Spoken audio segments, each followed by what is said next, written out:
Let's get away, mystery lady. I know the world is going crazy, but I can see you having my baby. Let's get away. Let's get away, mystery lady. I know the world is going crazy, but I can see you having my baby. Let's get away.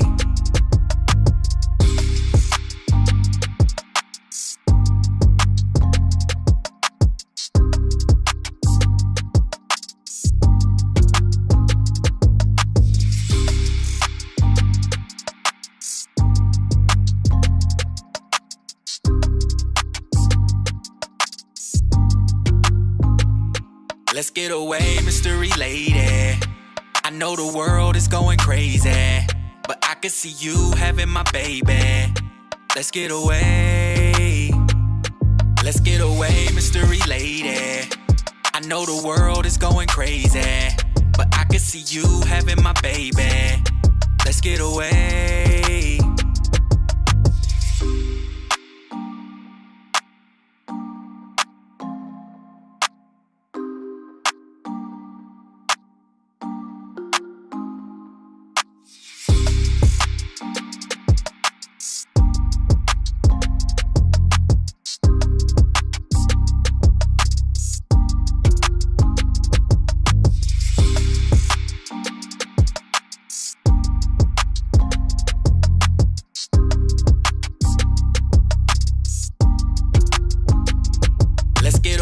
Mystery lady, I know the world is going crazy, but I can see you having my baby. Let's get away. Let's get away, mystery lady. I know the world is going crazy, but I can see you having my baby. Let's get away.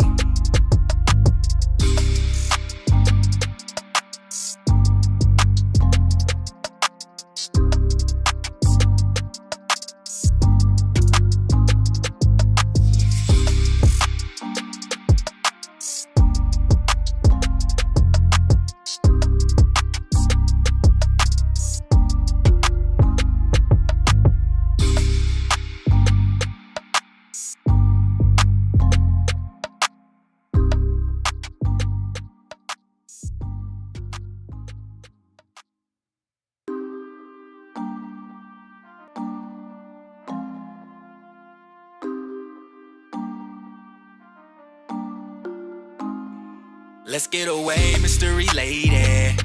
I know the world is going crazy, but I can see you having my baby. Let's get away. Let's get away, mystery lady. I know the world is going crazy, but I can see you having my baby. Let's get away.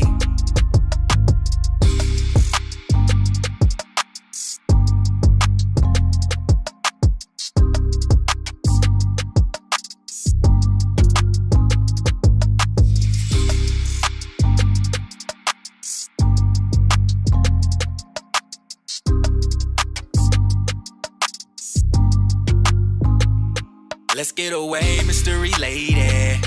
I know the world is going crazy, but I can see you having my baby.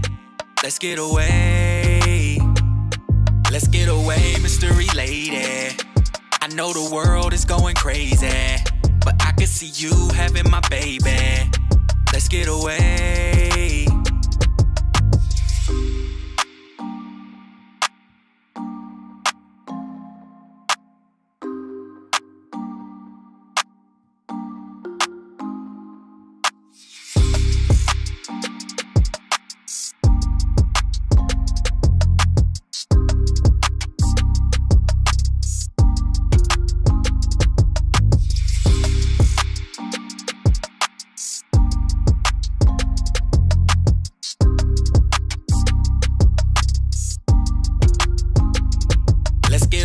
Mystery lady, I know the world is going crazy, but I can see you having my baby. Let's get away. Let's get away. Let's get away, mystery lady. I know the world is going crazy. I can see you having my baby. Let's get away. Let's get away, mystery lady.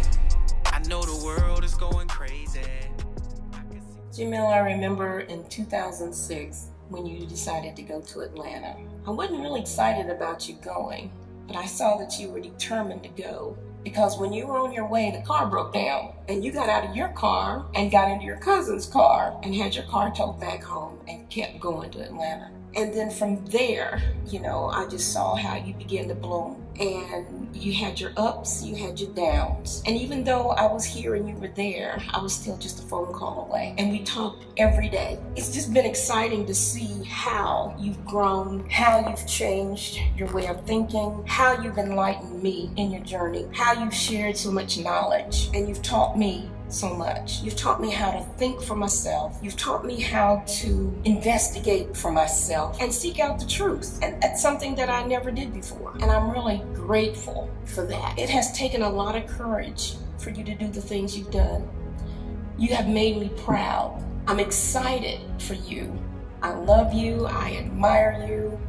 You encourage me to pursue the best me that I can possibly be. In all that I do, I share with you. And I'm grateful for that, and I love you.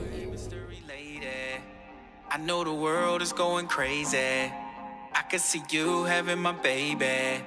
Let's get away. Let's get away, mystery lady. I know the world is going crazy.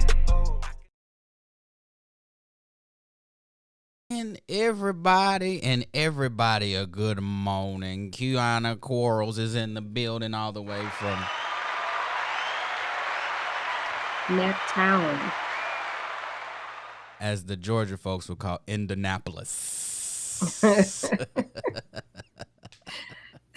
One of my homegirls posted on Facebook the other day. She lives in Houston now. She said in Houston they call Indianapolis Annapolis. Annapolis. You just gonna forget the IND. INDA is Annapolis. All right. Thank you.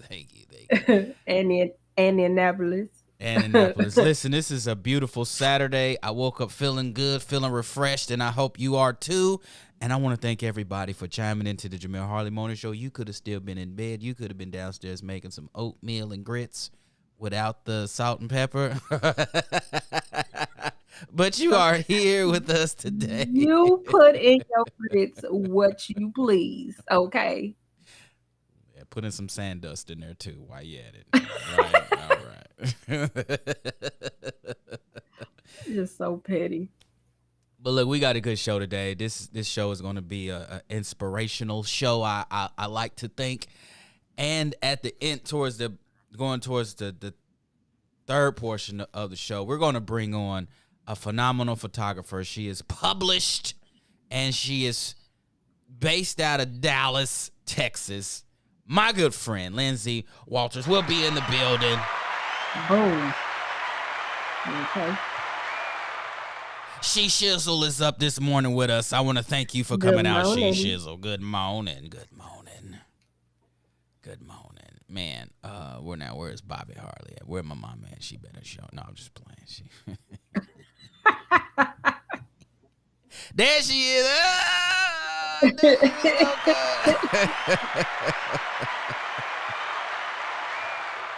Good morning. Good morning, and what's on? Oh man. So, beautiful week just passed. Peace is great. Quiet. Am I the only one that drives around with no music on? I mean, no. No, you too? I think that comes with age. I think so. Yeah, I think so. I feel like my grandfather, one of his more prominent words was racket. Cut out all that racket. And to me, everything is racket. What all that damn racket? That's that old folk. That old folk that's coming out of us. Man, it's when you get to a certain age, you just like, where's the peace at? I need peace and quiet. stop talking, stop breathing for a little bit. I remember when I was younger and riding with my mom, and my mother used to play WTLC. Uh-oh. And I used to just think to myself, all they do is talk. I cannot stand this. It was the Tom Joyner morning show, and I hated it. And I wanted to listen to 96.3 and or whatever hip hop station it was. I still think it was 96.3. And then when I got older and the music started changing, and I'd be in the car with my kids, this is pre all of the other stuff. I ain't really, I had CDs, but didn't really listen to them like that in the car and stuff. So I just listened to the radio. Boy, that 96.3 come on, and you get the phone and like, turn this off. Turn the whole car off. We just gonna be stuck on 65 South. Listen, now I want to hear Sybil Wilson's word for the day. Sybil, what you got for us? Sybil, can you hear me? Sybil, I need Sybil. And hear J. Anthony Brown, and I was like, my kids couldn't stand it. I was just like, why would you turn it? Boy, as soon as the song come on that they want to hear, they get to bounce, and I'm like, yeah. No, ma'am. Not today. Not today. It's like you like Manu. What's his name? Matumbo. Not in my house. Definitely did the finger wag. No, not today. I couldn't. Yeah. Oh man, just like snatch this whole radio out. These people. These corporations is off the chain. But listen, let's go ahead and get this show started. We started a little late due to some technical difficulties. One thing I want to start off with, and this is going to lead into Kiana's fun fact today, and that's, does your circle inspire you or imprison you? It's a good topic that we have to, we don't have to do anything, but this is things that I have to do. When you want to progress in life, you have to be the engineer in your environment. Some people don't think they have much control over their lives. Those are the ones that leave it to the outside forces, whatever those are, to take your will and do the work for you. Faith. But those that don't like to rely on outside forces because they do whatever they do, you have to really handpick the people, the places, the things that circumvent your life. Because if you don't, you'll find yourself in a hole, a never-ending hole. So, do the 5 people in your circle, your closest circle, is typically 5 people. I mean, you can have more, but I don't. When you get older, that circle gets smaller and smaller. So look at the 5 closest people in your life. Do they inspire you or do they hinder you? You say, how can friends hinder me? Well, look at your conversation. Are you learning anything? Education is an ongoing process. And you find that you have conversations with people of all walks of life, different age brackets, and you'll see that depending on what's the phrase that says, your network decides your net worth. So depending on the people and their network, you'll hear certain levels of conversation. Mm-hmm.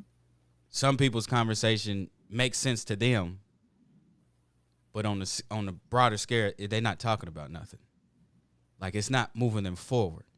And so you have people that come into your life. You shouldn't be the smartest person in your circle. And if you are, that just means you need to regroup, huddle up, huddle up. Yeah, and get out there on what's the football and the basketball terms when they get drafted? You know, draft you some players to get into that circle, some serious ones. That way, the information that you get from being in that circle, it starts to bring you up. You shouldn't be especially when you get to a certain age. If you're 20 or something, you can do all that keying and whatever, but you really shouldn't do it then. But once you get to a certain age, you're like, I want better for myself. And Okay. you know, a lot of times we get bogged down by the labels that we give ourselves, or that we welcome in. We get bogged down by the social constructs and different affiliations. But ask yourself, are they doing anything for you? And if you say yes, write them down and actually see, are they doing it for you, or are you doing it for them but giving them the credit? You know, you have people that bust their tails, stay up late at night, study for whatever test, sacrifice. They don't go out. They don't spend any money. They just focused in front of the books. And as soon as they pass that test, they give the credit and praise to something else. Is that really helping you to not acknowledge that you did the work? That's really not pouring into your own confidence pool. Mm-hmm. You know, if your circle inspires you, if you do have the circle of inspiration, are you putting in the work to maintain that circle? What I mean is, you can be around a bunch of people that are making big moves and that are really being inspirational, but if you're sitting on your hands and not doing much, that circle's probably going to migrate away from you. Not because there's anything bad about you, but it's energy. And if you're not pouring any energy into that entity, then it might just up and move on. Let's see. She says, I'm grateful that my circle inspires me and vice versa. And I know that's a fact. I know your circle does inspire you, because sometimes she'll tell me some stuff. I'm like, well, shit, I want in. Y'all got room for an extra member? Can I Johnny Gill that thing?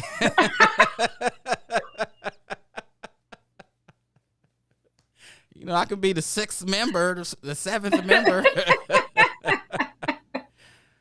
But no, you know, when you acknowledge that your circle is like that, then you see yourself elevating to their levels, and not only to their levels to say that they're superior or nothing like that, but that just gives you the gas to keep going. Yeah. And then you find yourself at a higher place, or just closer to that in which you say that you want. So acknowledge the specific ideas, the people, the institutions that could be potentially holding you back, and do away with it. What do you mean by holding you back? Simple. Is their life or lives or is their existence, is it motivating you? If you find every time you talk to somebody, your energy just drops because all you doing is gossiping, and you like, man, these motherfuckers, you get off the phone and you just like, Or like your IQ has drop. has Like you just walking around, mama,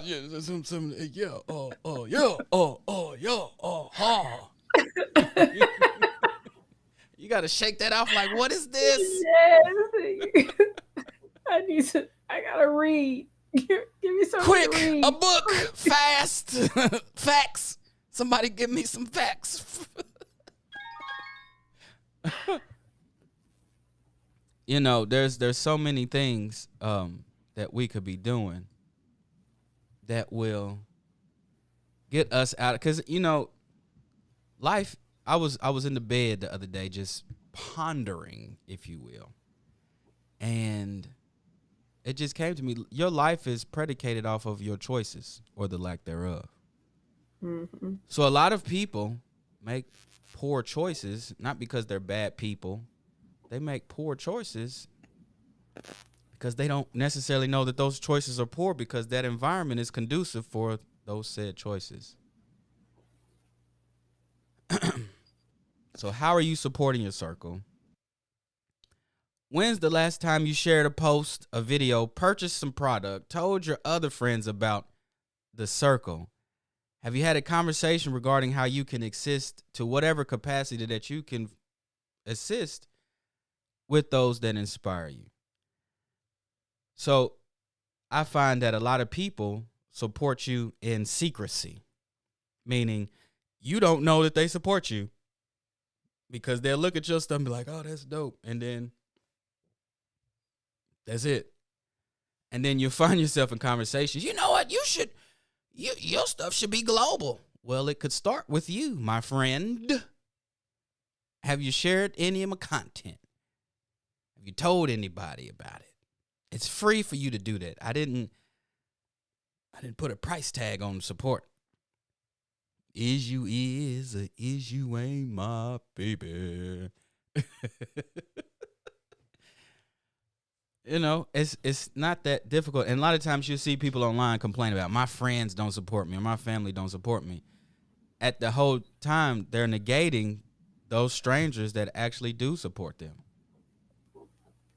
You don't necessarily want to do that. You want to acknowledge the people that support you. And if people aren't supporting you, then it's like, maybe you'll catch up.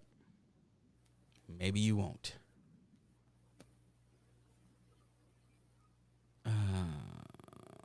A lot of people understand the concepts and the narratives that I'm putting out there. But I find a lot of times we struggle with that. I don't know if it's ego, if it's fear, insecurities. I don't know what it is. But in order to find our way out of this maze and out of our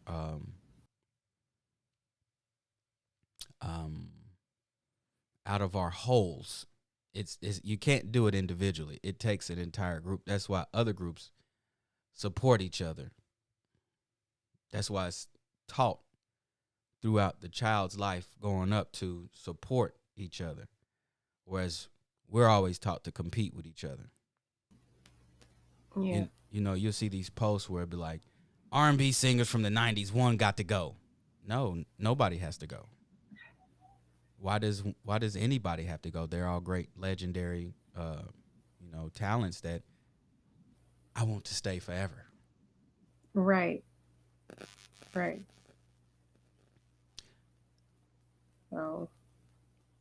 So that leads us into the fun fact, which we call, what do we call it? Performative support. Performative support.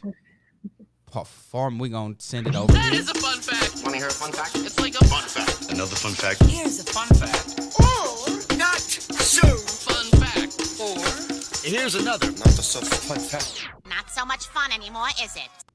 You want to keep it side by side? Yeah, we can keep it side by side. Yeah. So I wanted to talk to you guys about performative support today.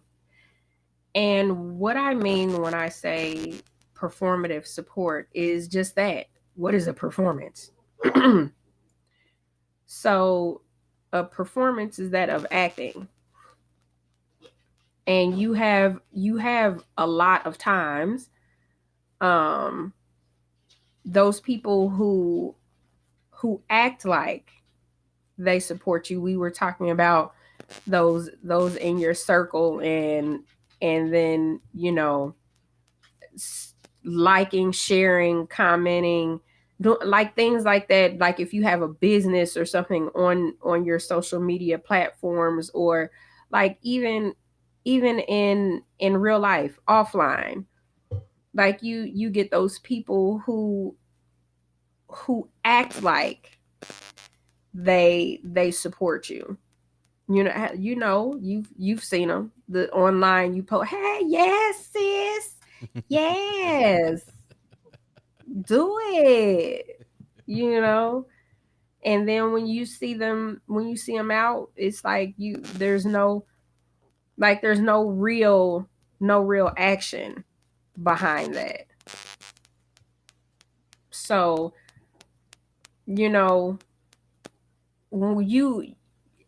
it's like you have to move from that.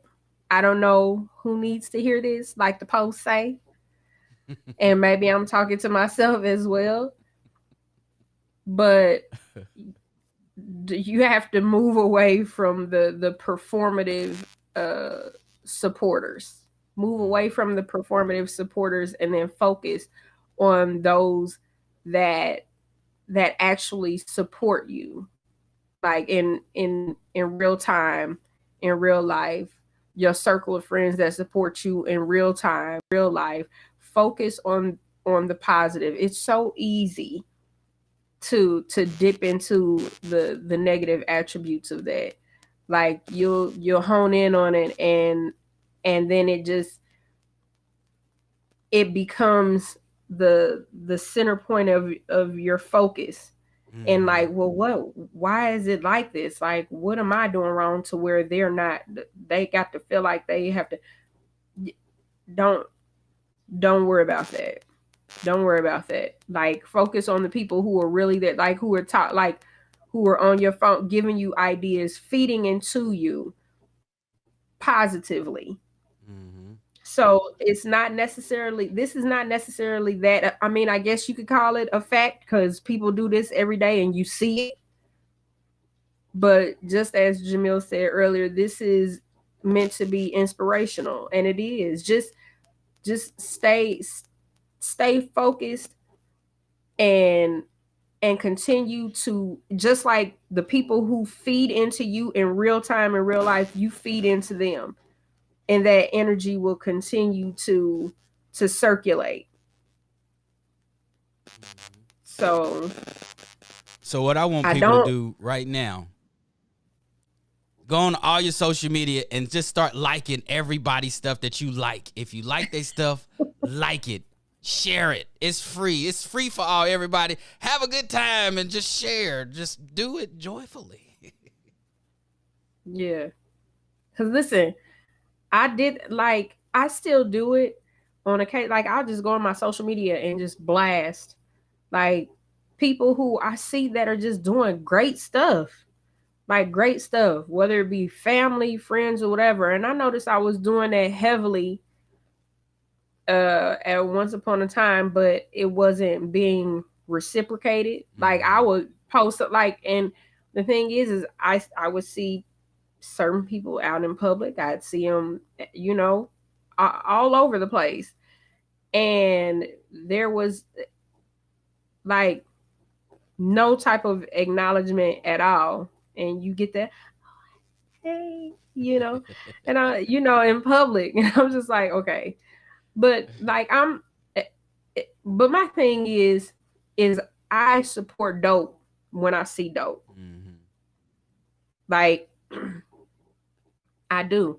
So it's just like, and I would do it whether I was receiving it in return or not. I would do it because if it's dope, it's dope, and I put it out there. But after so long, then it's just kind of like, okay, well, I'm not doing it for it to be reciprocated. I don't want it to be misconstrued.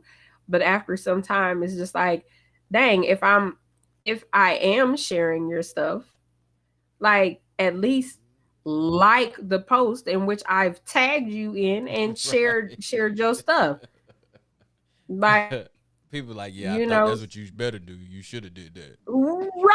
Right. Yeah, because I mean, after all, I know I'm dope. Yeah, okay. Well, I am too. But you know what? I'm not. It's just, and you're welcome, Cece.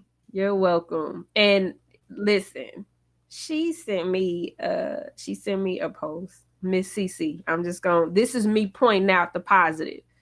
She sent me a DM or inbox, a DM. She wasn't sure if I was the person that is on the morning show, and it was so cute. She sent it to me. She was like, I don't know if this is Kiana from the Jamil Harley Morning Show, but if it is, I was just, she was just saying that she appreciated the information that I was sharing. And then she ended out with this. So if this is not Kiana, you should check her out because she's a bad girl, and bad meaning good. And listen, I like to holler. And I responded back and I said, yes, this is Kiana from the Jamil Heart. And this is Kiana. And I appreciate that so much. This is me honing in on the positive. I appreciate that. So, sometimes you feel like things are going unnoticed, and it helps. Like that is support to me. So shout out to C Sizzle. But no, seriously, ladies and gentlemen, if you have a friend, an associate, or just a social media person that you've been following, and you like the dishes that they put out, the pictures that they put out, the videos that they put out, the content they put out, it doesn't hurt to just hit the share button. You don't even have to come up with an in-depth, super deep sea when I look up in the universe and I look in the sky and I see. You ain't even got to do none of that. Just reshare and keep moving. Yep. Listen, I'll reshare it and I'll just put this. Like, yeah. Sometimes you don't have that elaborate see when the moon, the blood moon hit my soul. And retrograde must be doing something right now. You just be like, you know what? Share. This is good. Let me keep going. Share with a little heart emoji. This right here. All right, what's for dinner? Yeah. Let's keep going. Yeah. I do that all the time. I love shit. Like, I see dope stuff on my timeline constantly, and I'm sharing it. Dope art, dope content. One of my good girlfriends, two of them, the skate classes. I love to see them working. They do their thing. I share that. My other best friend, physician, aside from, so Jamil is my best friend, and then I have another best friend. She's a physician, and she don't have Facebook, so she don't know it. She's so smart. I share stuff. Yeah, she very, very okay. So I share some stuff on Facebook about her, but I got to screenshot the likes and stuff and send it to her. Look what they liking, girl. For real. So she'll get down like that, but hey, I appreciate Marco for sure, because boy, Jamila kick a foot off into me over the phone. I be like, I start off like, I don't know if I can do this. Hey, there's no crying in baseball. There's no crying. Hey, you better get yourself together. Quit all that Tighten damn up. racket. Quit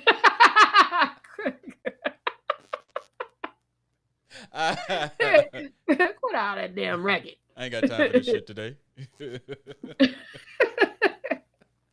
Well, listen, speaking of dope people and speaking of the circle, I want to introduce to the world, at least from the Jamil Harley side, a super phenomenal person. She's a published photographer based out of Dallas, Texas. Ladies and gentlemen, with no further ado, I want to welcome a friend to the show, Lynsey Walters. I had to make this super dramatic so I could make her really nervous. Come on in here, Lynsey.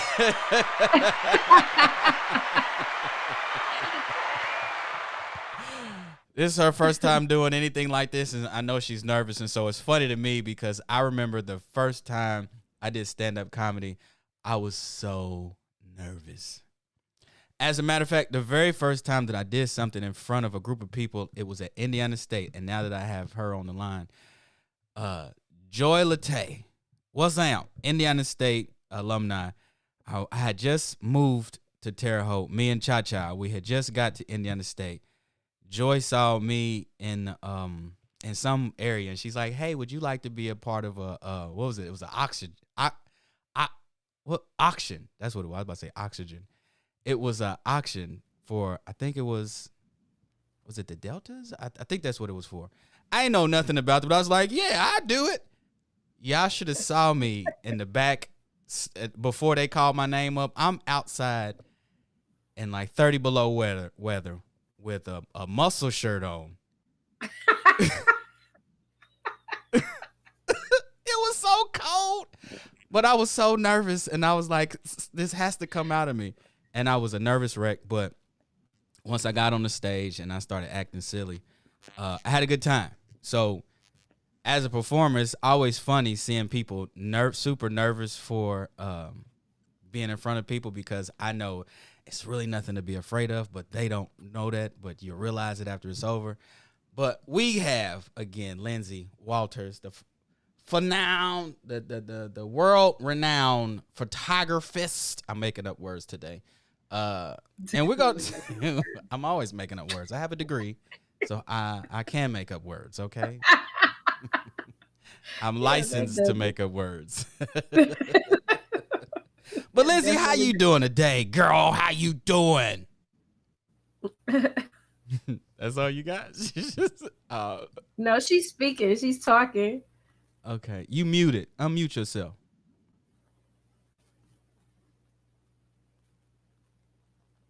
Look, your phone is nervous. It's like, I don't know if we're going to do this today.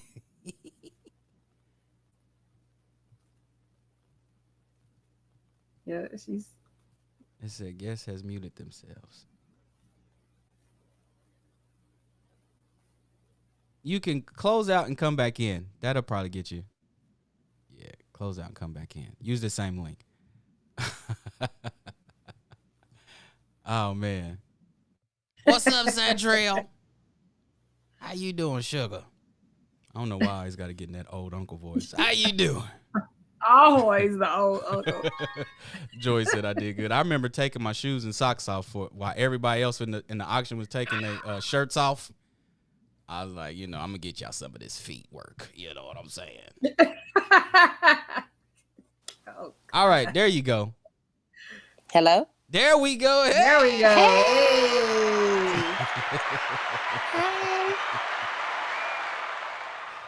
Dallas, Texas, what's ham? A whole bunch of nothing. Ain't it? And a bunch of nothing. Hey, Kiana. Hey, how you doing? I'm okay. How you see? Everybody get to talking in auntie and uncle voice when they cut. I'm okay. How you doing? I definitely do know. I got the potato salad ready for you. Yeah. It's Y'all right are there in the kitchen. Mm-hmm. What'd you say, Lynsey? I said y'all are hilarious. We try to be. So you got any shoots going on today? No, and I'm thankful. Rest is important. So Yeah, because you you stay booked up. To rest. You stay booked up. Yes. You always out there shooting somebody. Must be nice. Always. I guess that's what happens when you get placed in a magazine, huh? Yeah, that is what happens when you get placed in a magazine. People, they seek you out. However, when it comes to the prices, because Kiana talked about, if I'm dope, okay, can you value my dopeness and can you pay me like I'm dope? Come on, somebody. My mama says, hello, Lynsey. Hello. So speaking of that, this is as a business owner, I find that I don't think we really understand business. And what I mean by that is we'll spend a lot of money on merchandise and then want to come to the videographer or the photographer to capture how we look in that merchandise. We don't want to pay for that, though. We will pay for the merchandise that costs $5 to produce, even though they sell it to you for $200, $300, $400, $500. We actually have to spend time learning, buying hardware, equipment, and then setting up stuff and just really creating an environment to capture this image that's going to be a lifelong image. And then, you know, the customer be like, let me give you $35. Okay? $35 in a pack of nail laters. How's that sound? Mm-mm. No, and it happens pretty frequently. So I just tell people, just like you honor your barber or you honor your makeup artist, you know, by paying them their full price, do the same thing with your photographer. So just as much effort as you're putting into your photo shoot, we're doing the same on our end. So just honor that and know that you're not only paying for, you know, the time, you're paying for the planning, like you said, the equipment, and just I just need people to understand the value in art. This is a picture of you. You know, this is something that you can keep for a lifetime. Yeah. You know, and Keon, I know that you're an artist. I have a cousin that's also an artist. So I know the importance of just kind of spilling your craft and your gift, you know, and when you're really in your zone, you know, you're using the gifts that the universe has given you to create a beautiful piece of art. You know, we do the same. Photographers do the same. And it is time that, as I find, as Black people, we don't really find the value in art. So Yeah. that is what I want to leave you all with. Just make sure that you just honor your people, honor them. Come on, somebody. Okay. Be You a know? cheerful giver. As a matter of fact, let's raise the offer. Exactly. Somebody pull up your cash apps right now and your PayPal. Yes. Yes, pull it up, please. You know, so honor them. And pictures and portraits are very, very important. You know, Yeah. I hate to kind of, you know, be a Debbie Downer right now, but my grandmother just passed away a couple weeks ago. And so, you know, in the obituary, you know, all of these, you know, nice pictures. And I want to let people know that, hey, you know, like I said, pictures are the things that last, you know, forever. So we don't want to look in the obituary and you got club pictures in there. You know, you need some quality, you know, professional, you know, pictures. In your obituary, you got know, Kevin like, Hart you and know, Again. you got the you airbrush know, with all the you know, celebrities behind you with the bottle of Moet. we don't. No, that's not how you want to be remembered. So just take some pictures and not with your cell phone, because it's like, you know, everybody thinks that they're a photographer, you know, with a cell phone, you Yeah, know, and the and it's like filters. it and the filters let's stay away from the filters. Stay away from the filters. Speaking Okay, of stay which, away real from quick, let me Kanye West before I forget this. Right on Joy, she is a dope artist. Thank you, Yes. Joy. Yes, Let's talk to the people about after you've taken the photo, you've gone and spent countless hours in front of Lightroom, Photoshop, getting these pictures together, only for the client to go to Instagram or Facebook and throw a lousy filter on it. Does that happen to you? Before you release those photos into the world, back to the client, do you tell them, hey, don't do no filter on this? It's already done.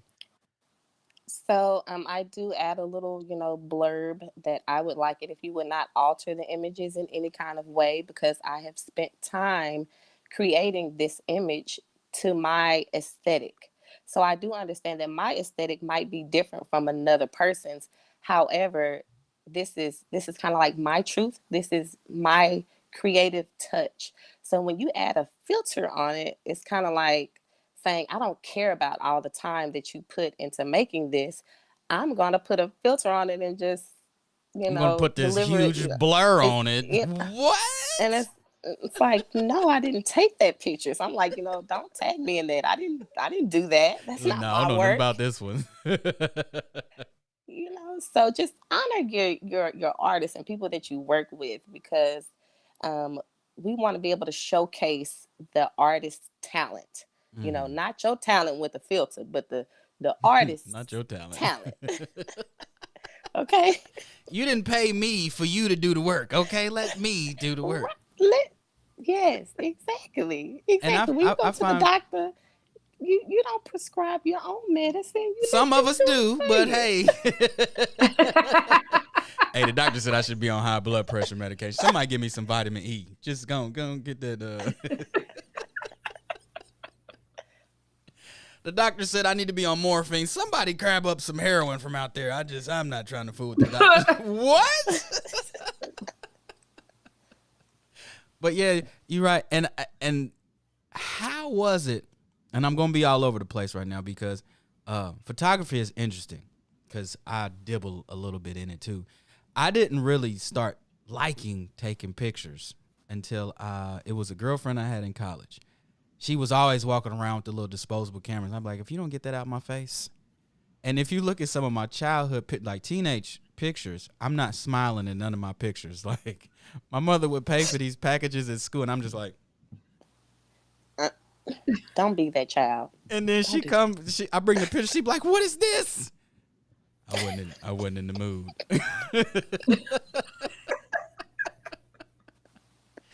But it wasn't until I got to be like 19, 20 that I was like, all right, let's take some pictures. And now I understand the importance of it because you actually documenting the different phases of your life, which is a beautiful thing because sometimes when I'm cleaning up or when I'm moving, packing, unpacking, and I go through pictures, I'm like, I remember back then, and it creates a euphoric. It's too late, Joy. I was that child, but I'm a grown man now. I've ruined elementary school pictures. Yes, so yes, you're absolutely right. I'm actually a teacher too, and my mentor teacher, she 1 year her daughter had to do a project where she had to make a timeline of her life, and she had to put pictures at each stage, and it was just amazing to see her start out as a baby, and then matriculate into this high school senior, and just to see all of those different stages, it's really cool. And then as an adult, when I look back at pictures of myself from years ago, I'm like, whoa, like I remember that person. It's like you're not that same individual anymore. You have grown, you have evolved, but it's great to see your journey. And so pictures allow you to just get a quick little timestamp of, hey, I know her. Hey, she was fine. She's still fine. Hey, or I remember that person. She was fine and she was hurting, but now she's all right. She done made it through. Yes. And you get to see your elevation. Talk to us about some of your biggest accomplishments, because I keep saying you published because I know you are. And you don't really talk about it, but I'm like, hey, she published. Yes. You know that, right? Yes.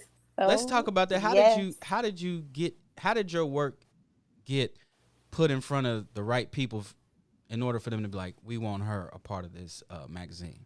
And tell us about the big time magazines. Cool. Okay. So, social media is just a great place. It allows you to connect to different creatives, all over the world. And so I was able to collab with this lady. Her name is Terry, and she owns her own skincare line. So, your hydration, all of that, your cleansers. Mm-hmm. So she does all of that.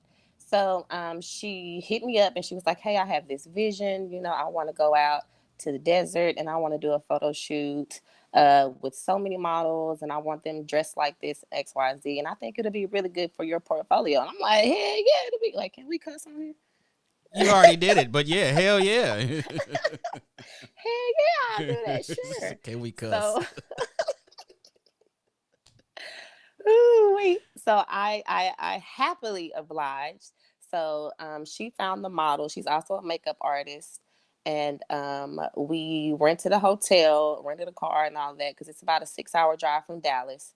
And we went out to West Texas and just had a ball. It was just so wonderful and just amazing to be there to experience that. And when you're really working, in your craft and your passion, it's just like your heart is so full and it's so happy. And that was one of the most happiest moments of my life. So going into it, I knew that she was going to submit them or have them submitted to a magazine, but it's kind of like, are they going to actually, choose them, accept them? And so they did. And the pictures are in Malvi magazine, which is a French publication. Wee wee. Hey, hey, hey. Okay. Yes. Okay. Yes. So they did get accepted. They are in a French magazine. And I mean, from there, it's kind of like that really showed me how, I guess, dope I am. Every once in a while, you kind of Come need on, some somebody, how dope reassurance. I You am. know, you need some reassurance because it's like, people I was like, oh, can I get a discount? Oh, can I get a discount? That's not reassuring your Nah. person. That's not. That's, Wait a minute. so Do I have discount on my website? Where's this coming from? I'm dope.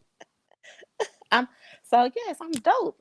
So I mean that moment was very, very, very monumental in my photography career. And it's like now I am just focused on getting out of the classroom. I'm a teacher.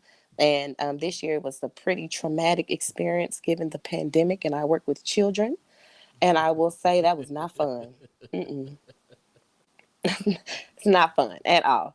And I am looking to just propel my photography business to, take care of me. And with that being said, we all know the cost of running a household, having children. I have 2 children. And so those things, they cost. And it's time that we, invest and find value in our people. So like you all were talking about earlier with the performative support, it's like, we need actionable support. We need you to put a little action behind that. So if you really say that I'm dope, like you said, go ahead and share the picture. It doesn't cost anything. It takes a millisecond just to hit a boop, and you're done. It's about exposure. It's about people seeing your work and just having people in your circle that really they see your worth even when you don't. Mm-hmm. So that's very important. So I will say being in this magazine, I'm very grateful for that opportunity. And I'm making it a point to surround myself with other creatives, because you kind of feed off of each other and finding inspiration, sometimes that can be difficult. I don't know how you, Kiana, find your inspiration, but I'm always looking at like movies and looking at different types of cinematography and composition to come up with creative things that aren't out there. A lot of clients, they want the same thing that they saw somebody else do. And it's like, well, I've been seeing the newspaper backdrops. I've been seeing, the crowns and which is, there's nothing wrong with that. But I want to be just a tad bit more creative and authentic and original, and also give the client something that they can cherish forever. Mm-hmm. So tell me what attracted you to photography. There's well, before I get to that, is to speak about the support part. So I'm gonna tell y'all, the corporations kind of tricked you into devaluing art. Here's why I say that. When you look at music, when Napster came around and they started giving out just free music. Well, before Napster, I'm going to say, y'all can say I'm wrong, but it started with Master P. Master P would put out triple albums of trash. So you started to look at the music like, I'm not paying for that. It's trash. I'll download it for free and vibe to a couple songs, but this album, this 12-disc cassette CD set is garbage. So then Napster came. And then everything started going for free. That was a long, drawn out process to where now people don't want to buy albums, but they'll go to Apple, they'll go to Spotify, they'll go to all these corporations and pay $9.99 a month to get all this free unlimited music, and then complain as to why we don't have the Little Brothers, why we don't have the black, why we don't have real good solid music in our forefront, but we have trash music. It's because you wouldn't pay for it. And so the corporations, you're helping the corporations into, devaluing your art, because they're going to take it and then you're going to pay them for it, which removes the artist, removes the actual people that's creating it. Like when you look at hip hop is one of the biggest, exports out of this country, but the artists don't own their music. And so we have to take that back from corporations and put it back into the masterminds. if you're not a swimmer, you shouldn't be swimming in the Olympics. There's a lot of rappers that say, I don't do lyrics. You shouldn't be a rapper if you're not into storytelling or putting together artistic lyrics. That's not your lane. You should go be a whatever, masseuse, a doctor, or somebody else. But this lane is for wordsmiths. That's what this lane is for. So yes, definitely, photography is important. It's needed. You need your likeness captured. So I mean, you just think of the beautiful thing when you look at the 1920s and stuff, when you had the people that had the like gunpowder type cameras that you push the button and smoke it, poof, and then you got these images. You would never know what your great grandfather and them would have looked like if it wasn't for that person, that piece of machinery. So anyway, fast forward. What attracted you to photography? You know, you have a lot of people that say, I was born to do this, and I don't subscribe to that narrative. You were born to be great, and whatever you pick up, whatever talents that you have, you pour into those talents, and that can spread over a multitude of avenues. But something about photography and you coagulated, if I could use that, since you used meticulous. What'd you say earlier? You said matriculation. Matriculation. I was like, you're not gonna come on a Jamel Harley show and show him up with words. Hey, I got a degree. Right. Okay, come on, Sybil Wilkes with the word of the day. Sybil, where are you at? But no, so what attracted you to photography? So I started in college too. They came out with those like cool pics, those real slender cameras, and they came in all different colors. And I bought like a black one or either purple one. And I was just going around campus taking pictures of people and my friends, and just I love doing it. And then my roommate, she actually worked at like Walgreens, I think, in the photo department. So she would actually get them all developed for me. And I think it started then, just kind of being able to see the beauty in just the smallest things. And then it went on from there, and it just kind of took off.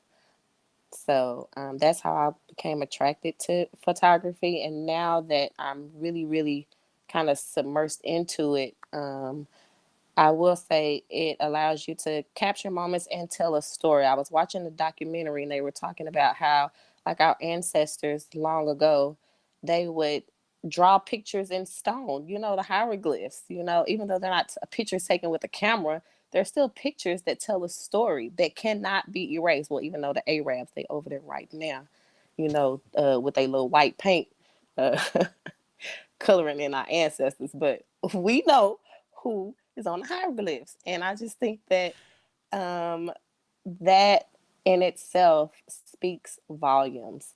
And so we're able to kind of take a snapshot of different periods of time. And that stuff is important because people will try to come in and, And take it. And take it and misconstrue it and lie and mess it up. So that is what attracted me. It started out in college, and then as I grew into an adult and, in my awakening, I see the importance of photography, not just, like I said, with pictures, but drawings, all of that. So it's very important. You mentioned awakening, so we're going to deviate just a smidgen. What is this awakening, and how has it played a role in your photography? So in 2017, I went through, thank you, Cha-Cha. I went through a very tumultuous time in my life. Yeah.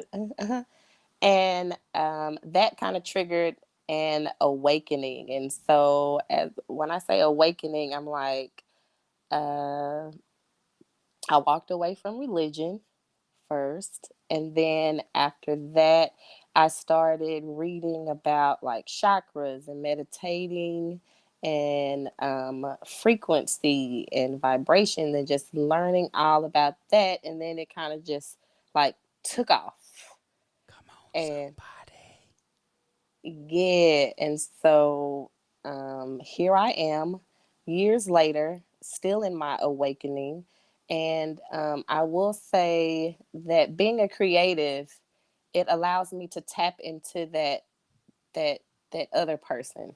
Mm. So even though other people may not understand, I'm able to kind of use my gift to, I guess, show who I am in this new awakened being.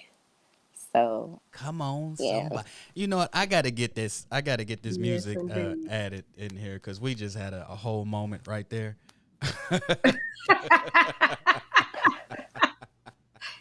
And wait, Cha with his commentary. Yeah.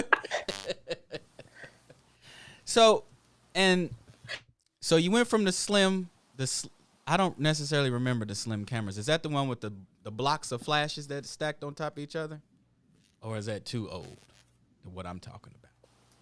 No, I think you no, went older. that's too old. No, that's Okay, too well, old. They don't were keep like, Yeah. putting. All right, well, we can move right yeah, you along were then. You older. gotta see. Yeah, I'm about to say, yeah, you old. See, that was back in the 70s. When Yeah. and so now, what form factor are you using now? You said what? Which camera are you using now? I have a Nikon. So I have two cameras. I have a Nikon D600 and I just got a Nikon Z5. So Those sound like cars. they cost like it might be a cost same as a Don't they car. cost a lot? I don't. If we have any photographers or videographers watching this show, chime in. How does it feel when you get a brand new camera, especially a camera that you've been eyeballing? Have you ever seen how a cheetah or in the wild, how the predator will look at his prey and just be sitting looking like, I'm about to jump on you? Give you about 5 more seconds and then it's dinner time. And then when they pounce on it and they get it, you be like. But it's like when you got a camera and you get that mug, you just look at it and be like, it's almost like how they lifted Simba, Simba how up they- and That's exactly how it is. yeah, because I'm a Sony guy and I just got another Sony A7C. And at first, when I first got it, I couldn't put it down. It was like, we about to take a shower together, Sony. No. So listen, I'm not a photographer, but I'm an artist, and I feel that when I draw, which is my go-to, I just got myself a new mechanical pencil, and anytime you get something with numbers behind it, You fancy. yes, you fancy. And so listen, this pencil right here, yes indeed. I couldn't wait to crack it open. And my little fancy eraser too. It's just a singular eraser. Like that comes in a click, like a click pencil. And you can sharpen it and everything. Love it. Love it. Couldn't wait to get that When you thing be open. using it, you be using all your shoulders. You be like, let me go on and hook this up real quick. Look, listen. Yeah, that's cool. I All right, you draw gotta do my, all my this. pinky be up. I be Hey. I love it. So, Yes. Lynsey, let me ask you this: do you have any issues with your circle in the support area? So She said that like it stung to say it. just her face alone. like I hope none of my people watch this playback. But I hope you ain't watching because you ain't. No, I'm just kidding. You mothers. but I will say that when I let it be known that yes, my social media is Let Me Focus on You. That's my Instagram handle. So go follow me and check out my work. I will say that when I walked away from religion, I felt a major, major shift. Major shift. Oh yeah, they ain't gonna support you then. I mean, I was like, I still take pictures. You know. Nah, you a heathen. I can't fool with you. So I definitely felt a change when I walked away from Christianity, and I was very, I'm very vocal about my disdain for religion and just how it has been used to enslave us mentally, physically, even now. And my thing is, because I am an educator first, I educate people on this. I'm always posting, sharing knowledge just like you all do. And some people are just not receptive of that type of information, and they go so far to, the smiles turn to, the hugs. There's no more, hey, Mm-hmm. it's like, It's like you hey, contagious. Like they am I right, gonna catch it too? exactly. So yes, and so when people reach out to me, or I'm like, well, I am thankful, but then they're like, well, what's your Instagram, so, and what's your Facebook? So I had to make a Facebook just for my business, because my personal pages, they wouldn't understand, the types of things that I would be posting. So that has like made a big, big, big, big difference in my relationships with my clients. I mean, I've had people come to their photo shoot, and to me, and with using my intuition, y'all throwing shade, and I'm like, Y'all want these pictures or no? do you want your pictures right or not? And so I don't have any, problem with, different beliefs, or a person believing a certain thing. It's not like, Jesus is this and this and that. And it's not like that. You believe what you believe in, but that doesn't have anything to do with why we're here right now. Mm-hmm. And so sometimes people can kind of interject their shade here and there, and it really makes one feel uncomfortable, especially when I'm here to do a job for you. I'm here for you. It has nothing to do with this over here. At nothing at all. So, and just even, just friendships, family members, all of that. It has definitely been a shift there with that. So, but I do have loyal clients. They put up with my shit, and they still come, and they still pay, and I'm very thankful for them. And I let them know that I'm very appreciative of their loyalty, because it's kind of hard to come by these days, especially now. So, yeah, I'm done. Definitely. And I learned in business, which when I was in college, I didn't know. You would think this would be something that would be common sense, but it wasn't. And the professor pointed out through the literature how repeat clientele is more important than a new client. Let me say that again, somebody. Come on, somebody. Repeat clientele is more important than a new customer. So you want to treat your repeat clientele as you would like to be treated as repeat clientele. I remember, this is a story a long time ago, when I used to work for a cellular phone company. I almost said the name, but I'm not going to do that, because they like to tag a lot of stuff and block a lot of things. But I was working. I was new to the company. It was like in college. And y'all remember when you used to get instant rebates on cell phones? Yes. What you laughing at, Keon? I'm trying to tell a story. Anyway. You constantly age yourself. But go ahead. Go ahead. Listen, Keep going. I have been older than a lot of people, because I went to three different high schools. I sat out a year, then I went to college, and I went to 3 different colleges. I was always older than people. Look at this skin, though. Hey, I get it from my mama. I'm like 100 years old, and y'all don't even know it. Anyway, so I worked at this place, and that's when they used to do the instant rebates. So now at this particular juncture in society, they was doing the instant rebates for the new customers, but the mail-in rebates for repeat customers. So somebody came to me, and they was like, hey, this cell phone provider, they're going to give me a free phone. What are you guys going to do for me? And I said, unfortunately, this company is only going to do a mail-in rebate, which is going to take 3 to 6 months. And in some people's complaints, they don't really get it. They just apply it to your bill, like you don't get it back. in your hand.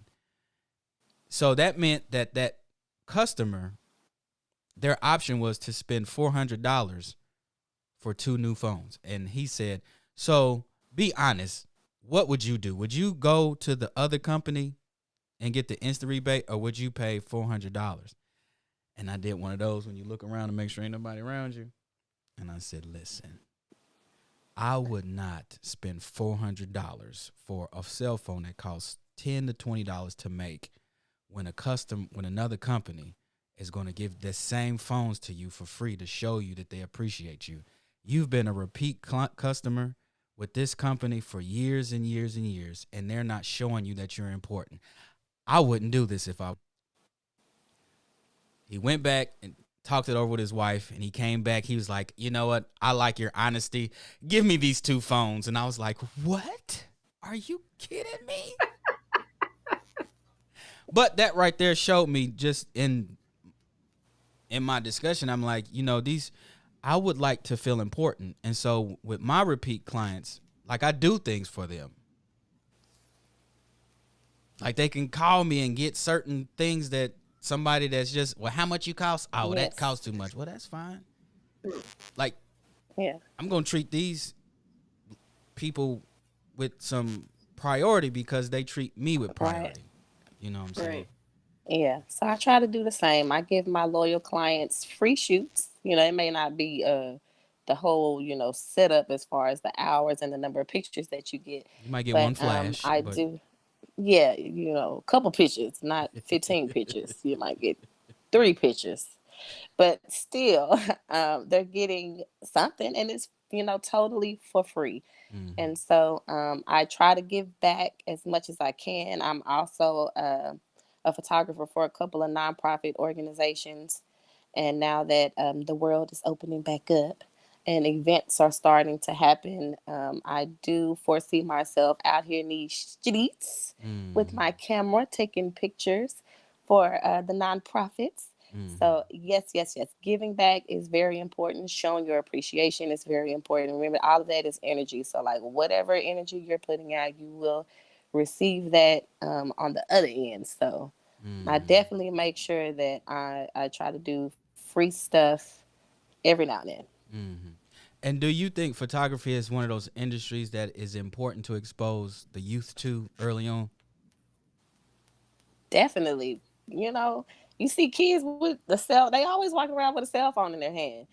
So, if you can get a child to kind of tap into their creativity, and that's what I harp on a lot in education, is that we teach our children to be worker bees, and that's not cool. You need to teach them entrepreneurship and just how to tap into their interests. Like, what are you interested in? What hobbies do you have? Because you can take that and figure out a way to monetize it, and before you know it, you have your own business. I tell my kids right now, even at 3 and 4, you need to learn how, you got to learn how to write your name so you can write your own check and turn it over and sign it. That's where we need to be as far as Black liberation and teaching our children about just finances and owning their own business. All of that is very important. So I would highly, highly recommend that all youth, because everybody got a cell phone, just start taking pictures and just think about looking at things from a different perspective, and just giving them an outlet rather than, being outside at the, park or whatever, doing whatever you're doing. You could be tapping into something that could help you and propel you, and make a life for you in your future. I mean, who wouldn't want to go to college, and you got a side hustle bringing in, $200, $300, $400. That's pretty good. And so those are the types of things that we need to be instilling in our youth is, hey, A, you need to find out your interests. What are you interested in? And B, how can you turn that interest into a business? Right.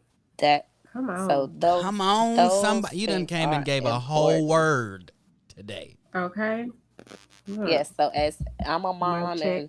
always talking to my friends, and we're like, we always invest in ourselves or stocks, but we need to be investing in our children. Man. Invest in your children. Don't be Say afraid to that spend the again. money, Oh, for your children. It's for their future. How yes. if they say they want to be a chef, then you need to find some classes for them to go to so that they can tap into that. Or if they want to own their own, I don't know, be a fashion designer or something, get them some Yeah. material, a sewing machine or something, invest in your children so that they not out here in their 20s and 30s winging it, like, they have something to stand upon, To and focus we really on. need, yes, yes, yes, yes. So I am very big on that, especially as a teacher, and a mom. Like I said, invest in your children. And a lot of times when you have these conversations, our friends will be like, well, I don't have the money. And I'll be like, nope, nope, nope. That's not true, because you spend $1,000, $2,000 on Christmas. Right. You spend another $1,000 on Easter. You spend $1,000 on St. Patrick Day. It's like you have the money, you're just not allocating it right. And what you're saying is 1,000 wow. 1,000 And wow. what's happening? What's up, brother Dre? And then it's not even like kids really don't focus on that of the money spent. Honestly, like if you just pay close attention to your children. I have a 7-year-old that plays more and builds more with paper towel, like the paper towel rolls, toilet paper rolls when they finish, like paper.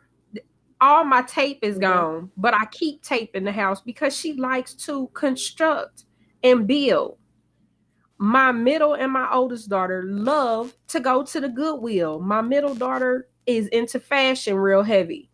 She'll go in the Goodwill and tear it up, give her $20 and come back home, and it's a whole new they call them aesthetics. That it's a whole new mood and aesthetic for her. And then Jamil has helped me with my oldest daughter and her photography. Phenomenal photographer. So, and it don't, like, that comes from just paying attention to them. Like, and then when you see that the interest grows, then your financial responsibility grows as their interest grows. Then you invest more because you see what it's doing for them.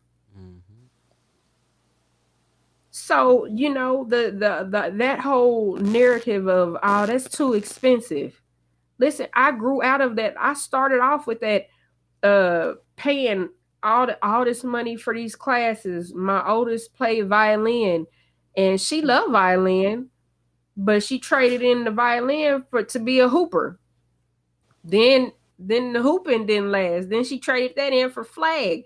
But all that remained constant throughout is her loving to take pictures. And so that was with my oldest. So then with my youngest, then you more experienced. So now it's just like you just hone in on it right then and there. She likes to cook and she likes to build stuff. Yes, Joy. Participation awards have messed up the. Yes. We have to invest in the babies. Yes, like celebrating because they were just there. But I mean, and that's a sensitive subject. But at the end of the day, it's like, goodness, like it's some kids out here who like the dope kids, just like it's dope adults. You know what I mean? And because we don't want everybody to feel upset, then we give these awards to everybody. But it is some dope kids who do dope things, dope art, dope like they are, whose parents are investing and honing in on their talents and their skills and what it is that they love to do. And that's causing them to be a standout. And so that goes to my next and final question to you, Lynsey. What are some things in your industry that you know that are imperative in order for you to be a standout? Because anybody can go and buy a camera. Anybody can go on YouTube and take classes and learn the techniques, the technical aspects about it. But it's not the technical aspects that set you aside from other photographers. But when I look at your pictures, when I look at your work, in addition to the models and, you know, the aesthetics, the appearance, like, you have a signature vibe or look. What are the things that are imperative for one to stand out? That is a great question. So right now I am currently studying and researching, just incorporating different types of artistic touches, such as gels, lighting, and really, really immersing myself into standing out, because a lot of photographers, everybody kind of, pictures are pictures, but you have to learn how to create a picture. You got to be able to see it, in your mind first. You got to get a vision. So I will say I do have visions. I see flashes, especially like before I go to bed, I might, meditate a little bit, and I'll just get little flashes here and there. And it's very important, because anybody can come to, a photo shoot and be like, oh, smiles, say cheese, put your hand on your hip. That's it's cool, but I'm more of capturing the person's essence and then adding a little bit of what I call a little bit of sauce to it. Just There we go, little sauce, little gotta add a seasoning. little seasoning, a little sauce to it, just to kind of make it stand out from what other photographers are doing. So, like I just stated, I am just researching different other photographers that are making, the money that I want to make. Okay. Because there are people out there making good money, six figures. Money, crazy. If you look at the camera costs alone, you be like, who can afford a $20,000 camera? And then you see people on YouTube, I have 3 of them. And I'm like, how is this possible? What am I doing wrong? I'm doing something wrong, so I'm just studying. I know you mentioned YouTube, but you guys, you can like literally get a degree off of YouTube. So, even though you might call yourself a professional, you never stop learning. Don't ever stop learning. You just continue to dive into your craft, and just see what is new and see what other people are doing that's different. So that's just kind of staying up on your game. I can only speak on photography stuff, but I mean, when it comes to beauticians, like what's the latest hair product, what's the latest hairstyle, and I hate to be, trendy, but you kind of have to keep up with, the trends, and just kind of know what your target audience likes, and then, find a way to kind of set yourself aside from just your average, person. Put that sauce on it. You got to put that sauce on it, because that's it. You making a name for yourself when you add the sauce. The sauce is essential to your progression. You should make that a sub line. This sauce is essential to you. Somebody gonna steal it. You better write it down and go and get that to the trademark office right now. Yes, add the sauce and don't stop learning. Just continue to study, different forms of, photography, or different forms of technique. I can only speak on photography, like I said, but don't stop learning. That's it. Yeah. I always say education is an ongoing process. So when you put the ED on it, you just stopped it. So and to tell you the truth, I don't know how to say it, but I'm not educated. I'm educations. Come on, somebody. Yes. Okay, before you go though, what do you perceive your legacy to be? When it's all said and done, when the history books have been written and your chapter has got that period on it, what is the legacy for you? See that face? You see that face? That's a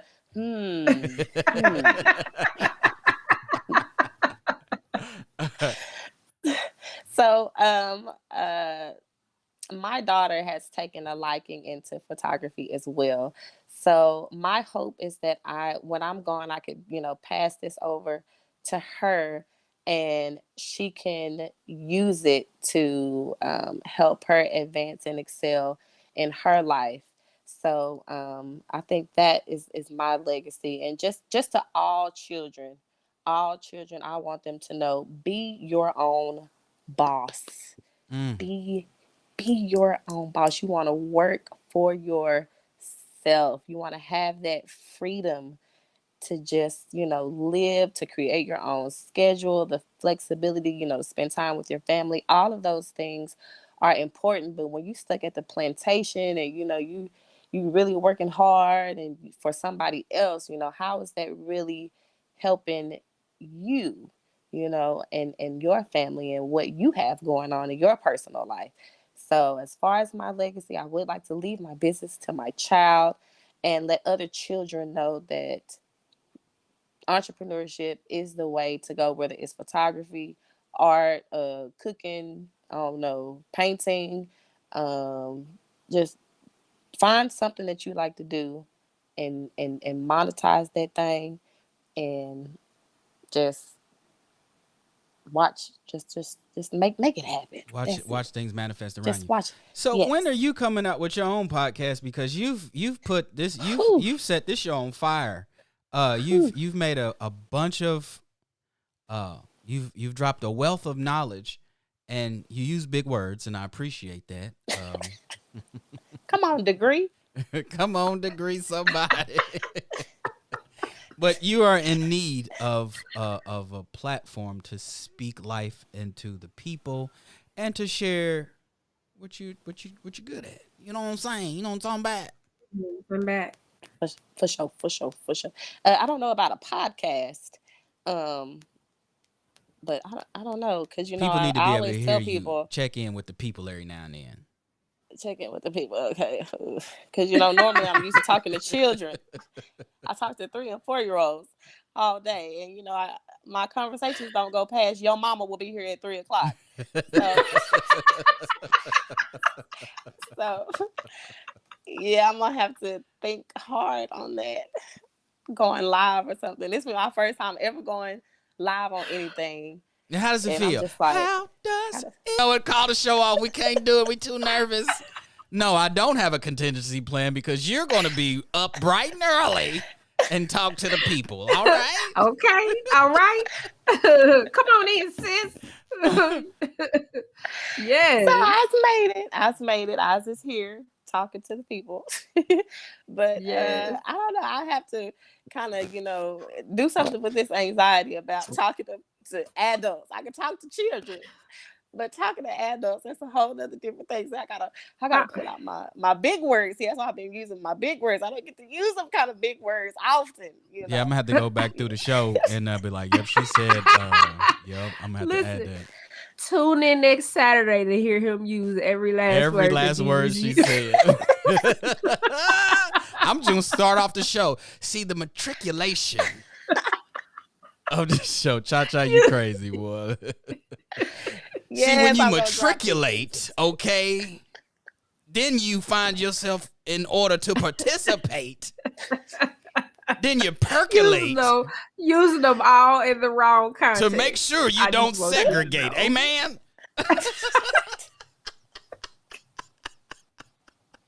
Who is this? This is not, what is going on here? What did he say?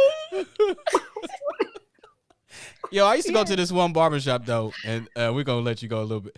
I used to go to this one barbershop, and I would start talking. They'd be like, oh, here you go with these big words. And I'd be like, but it's not a big word. I just said the word probation. What's going on? That's not. But we thank you for for coming into the show and sharing your experiences, your wealth of knowledge, your inspiration, and just your artistry and just who you are as a people. And I'm hoping that, I know Joy, she's in Texas. I don't know if we got anybody else in Texas that's online, but if we can get anybody that needs some photography work on this show, y'all make sure that Lynsey is the first choice. I know that y'all might not live, in Dallas, but if you happen to be in Dallas, can we get her handle? Can you put her handle down there so folks can see it? so we can get Come some on, look at y'all. follows. Yes, actionable support. Look at that. I Action. mean, it would only make sense Yes. to do that. Why didn't I do that from jump? I don't know. What is the handle again? Let me shoot you. Oh no, it's let me focus on you. Let me focus. You like, let me shoot you.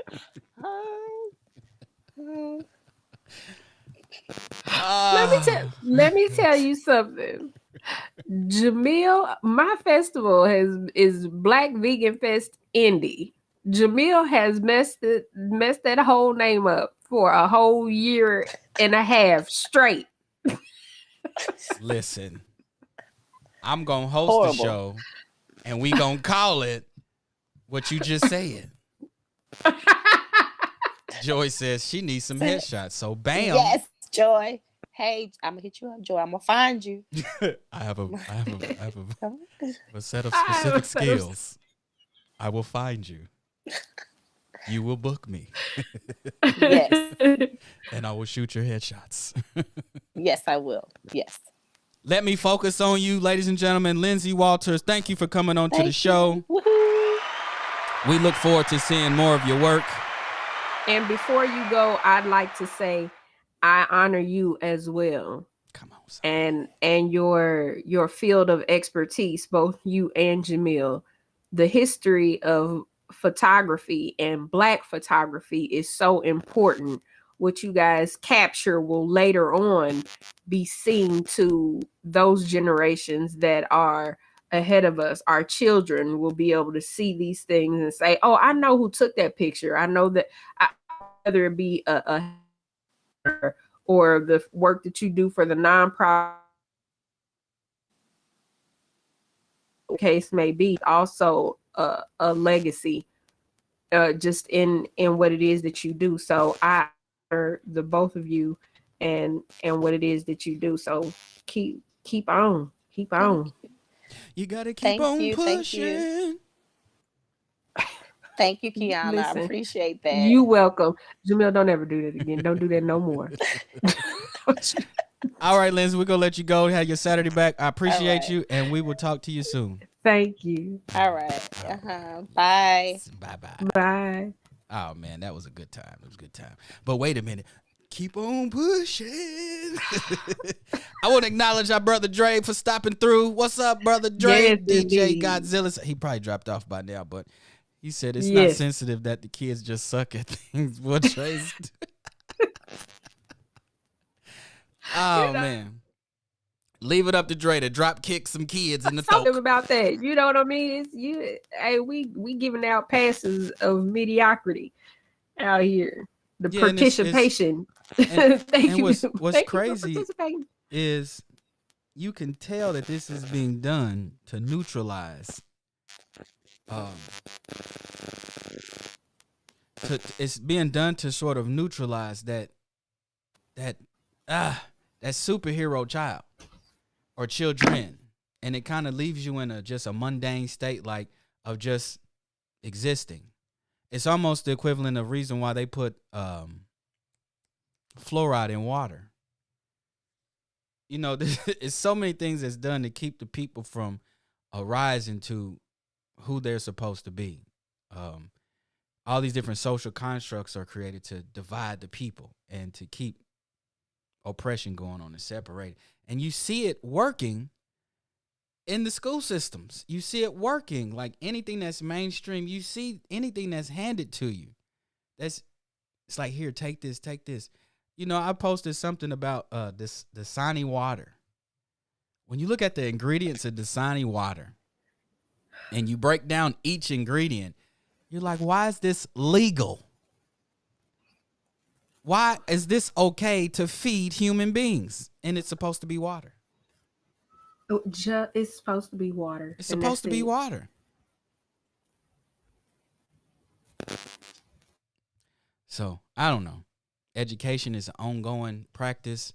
So, if you keep educating yourself, you keep the things that we talk about on the show won't be too trivial, because you'll actually see where it's coming from and you'll comprehend it.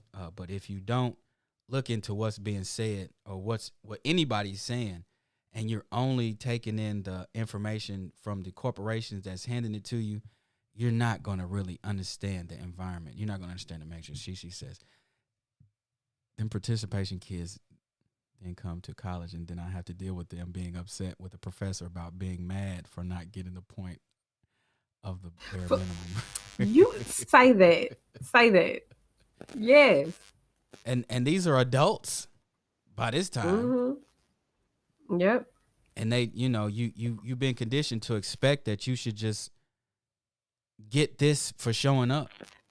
Yep. Get it for showing up, just being there. That's not how that works. No. And then you create that mentality in an environment that's like, you better produce or else. So then you set yourself up for or else, because you're not out here producing. You're just consuming.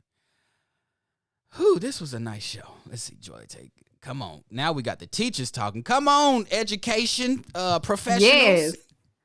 Listen. Because they get 50s for doing nothing until they go get to college. Look, when you give educational professionals a safe space, they will spill the beans. Come on. Yes. Yeah, they just be, oh, listen. I a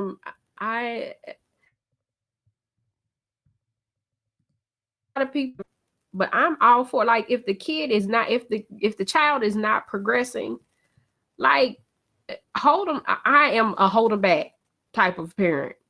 Well, you're going to do them a favor in the long run. Yeah, because you're not getting, like, I'm not getting ready to have my child progressing, and then you get them in the 8th grade with a 3rd grade reading level and comprehension. And that happens all too often. No, that's not it. And if the child, like, if you are doing everything you can and your child is just being lazy on his own time, then baby, listen, that hold them back would, like, okay, you're gonna be the biggest one in your class. Be 7 listen foot to what I tell you in the 5th grade. Listen to what I tell you. Like, I know you smart, but if you're not willing to put in the work, this is what's gonna happen to you. And I'm not gonna be the one to be sitting there arguing, looking stupid with these teachers while they showing me proof of, here is what your child is capable of, but this is what it is that they choose to do. Yeah, but that the child choosing to do whatever, they're a product of their environment. The 3 E's: the environment, the exposure, and the experience. So that too falls back on the parent. So a lot of times we reward our children for nothing. I mean, it's cool if you have the resources to buy them nice things every now and then, but when you just constantly reward them, and then when it's time to discipline them, you don't remove anything. So they can still go in there and play Fortnite, or they can still go in there and put on the latest sneakers or the latest clothes. There's no repercussions for their actions, and you're constantly rewarding that type of activity. So, look, listen, I love you, but I'm gonna have to disagree on some of that. Come on, it's some parents out there that do, you know what I mean?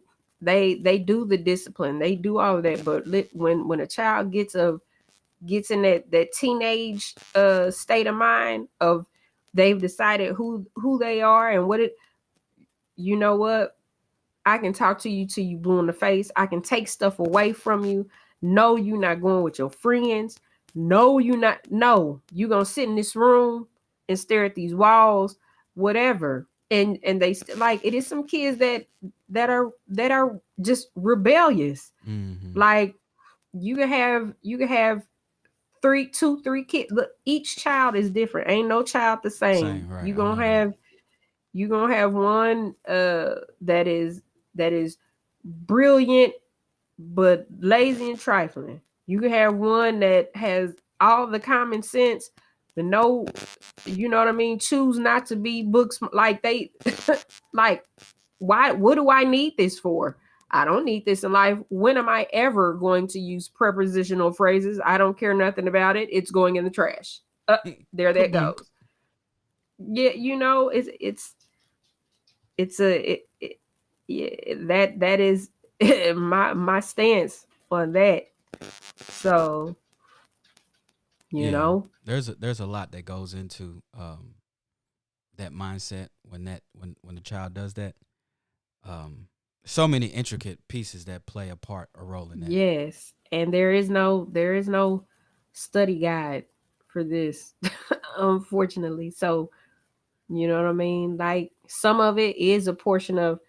So how late in the game do you start removing that stuff? Like in your research, what did you find? Like at the age of 5, at the age of 7, do you start incorporating some of these things? Then by the time that they get 13, 14, it's too late now? So you know what I mean? It's just, Well, one of the biggest problems is the environment, and the environment being the public school systems.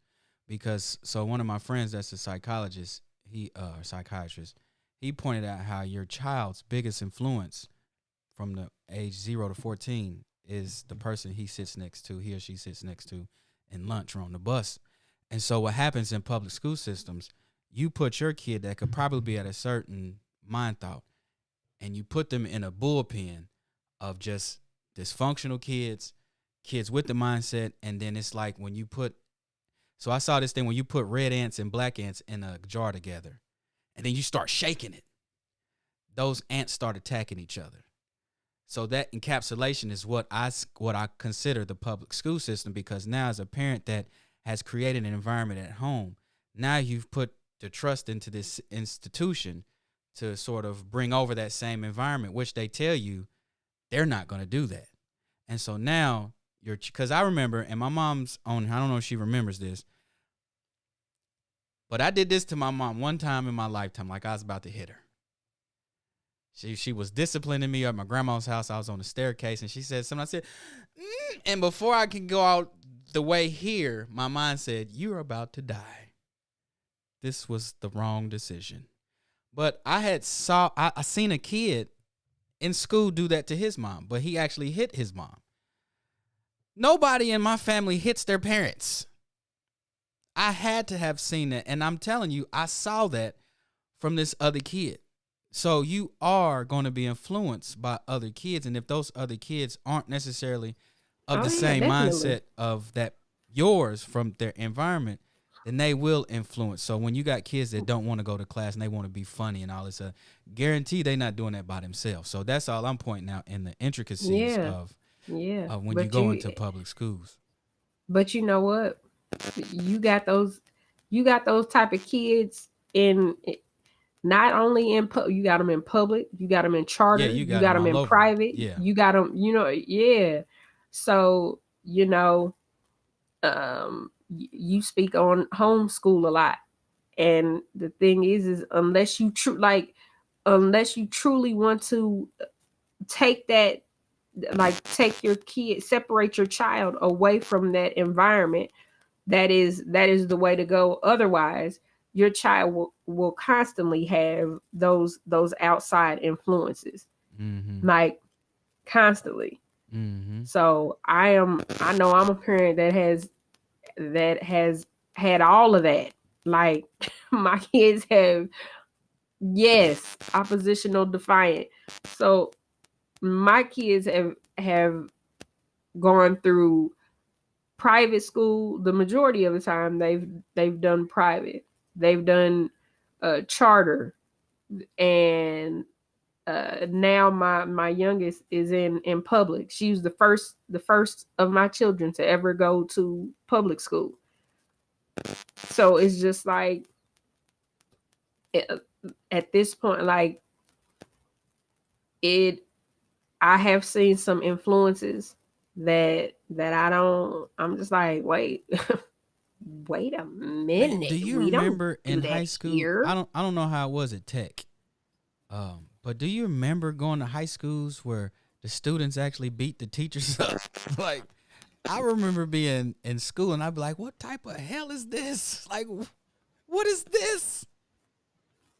And so you kind of got to duck and hide like the action, because it's like, this is some TV type stuff. I'm trying to get through here and get home.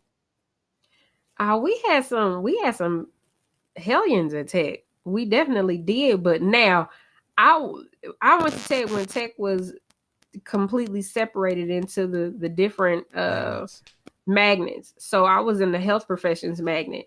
So we stayed in one building a great majority of the time, unless we were going to like our core class, like English and math and stuff like that. But aside from that, like I don't think I ever recall seeing kids beat up on teachers unless they were verbally doing it with roasts. We had a hella class clowns that would quickly verbally assault a teacher's character in a second. Mama. Yeah, definitely. Oh, coffee breath looking mom. No, but I definitely saw some kids back then that turned out to be products of that environment as adults. Yeah. But nonetheless, we had a great show. Want to thank everybody for coming out. We had a great inspirational show at that. Want to once again thank Lynsey Walters for coming in. Let's see. She says, I don't recall physical assault, but like Kiana said, the verbal was going down in the classrooms. Definitely going down. Definitely. Yeah. After seeing what happened in school, I commend the good teachers. I'm just yes. Joy. Okay. Joy is a teacher out here in these streets. I honor you too, Miss Theater Professor. She be out here. She be out Joy here. will drop kick a kid. She'll drop kick a kid. Joy will drop kick a kid. No doubt. Yeah, she'll give a little karate chop to the throat. What'd you say? Go and get this book. Yeah. Oh, you got some water.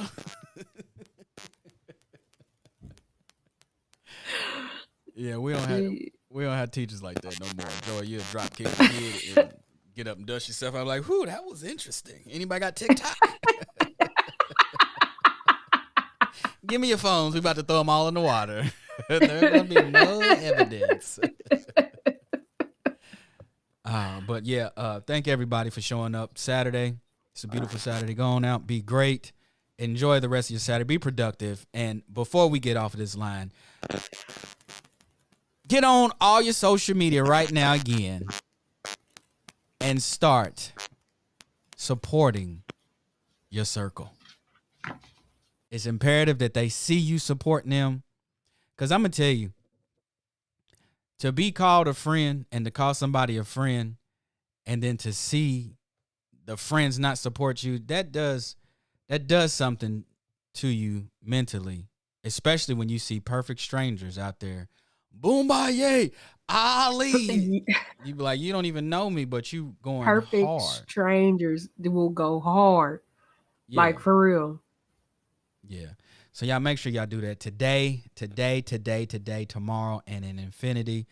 Be that supporting friend. And, if your circle meets the criteria of inspirational one, pour back into that circle.